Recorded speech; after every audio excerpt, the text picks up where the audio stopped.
ಸಾಗಿಲ್ ಆಡುವ ತುದಿಯಲ್ಲಿ ಸಿನಾನ್, ತೀರ್ಪುಗಾರನ್ ನಜೀರ್ ಈಡನ್ ಇವರನ್ನು ಬಿಡುತ್ತಾ ತನ್ನದೇ ಆದ ಶೈಲಿಯಲ್ಲಿ ಮೂರನೇ ದ್ವಿತೀಯ ಚೆಂಡು ಶ್ರೇಷ್ಠ ಮಟ್ಟದ ಹೊಡೆತ. ಈ ಹಿಂದೆ ಹೇಳಿದ್ದೆ ಸಿನಾನ್ ಅಪಾಯಕಾರಿ, ಸಿನಾನ್ ಡೇಂಜರ್, ಸಿನಾನ್ ಎನ್ನುವ ಹೆಸರನ್ನು ಮೊದಲೇ ಸೂಚಿಸಿದ್ದೆ.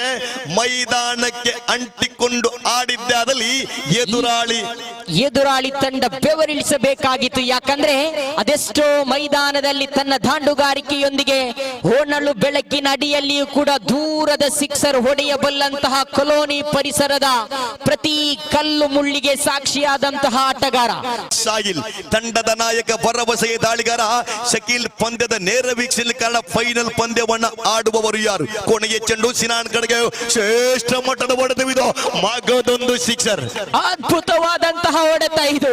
ಹೇಳ್ತಾ ಇದ್ದೆ, ಸಿನಾನ್ ಯಾವ ಸಮಯದಲ್ಲೂ ಕೂಡ ತನ್ನ ಗುಡುಗನ್ನ ಆರಂಭಿಸಿದ್ದೇ ಆದಲ್ಲಿ ಎದುರಾಳಿ ತಂಡ ಬೆವರಿಳಿಸಬೇಕಾಗಿತ್ತು. ಆದರೆ ಈ ಮೈದಾನದಲ್ಲಿ ಹೊಡೆಯುವಂತಹ ಒಂದೊಂದು ಹೊಡೆತ ಗಾರಿಕೆಯನ್ನು ತೋರ್ಪಡಿಸಿದರೆ ಈ ಸಿನಾನ್ ಈ ಚೆಂಡಿಗೆ ಒಂದು ವೇಳೆ ಸಿಕ್ಸರ್ ಬಂದಿದ್ದೆ ಆದಲ್ಲಿ ಪಂದ್ಯದ ಚಿತ್ರಣ ಬದಲಾಯಿಸಬಹುದು. ಇಲ್ಲಿ ಸಿನಾನ್ ದೊಡ್ಡ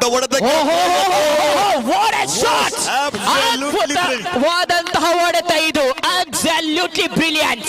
ಹೇಳ್ತಾ ಇದೆ, ಸಿನಾನ್ ಇನ್ನೂ ಕೂಡ ಕ್ರೀಸಿಗೆ ಅಂಟಿಕೊಂಡು ನಿಂತದ್ದೇ ಆದಲ್ಲಿ ಖಂಡಿತವಾಗಿಯೂ ನೌಫಲ್ ರವರೇ, ಇಲ್ಲಿಂದ ಯಾರಾದರೂ ಮೈದಾನವನ್ನ ಬಿಟ್ಟು ಮನೆ ಹತ್ರ ಚಾ ಕುಡ್ಲಿಕ್ಕೆ ಹೋಗಿದ್ರೆ ನೇರವಾಗಿ ಕರೆದು ಬಿಡಿ ಈ ಮೈದಾನಕ್ಕೆ. ಕಾರಣ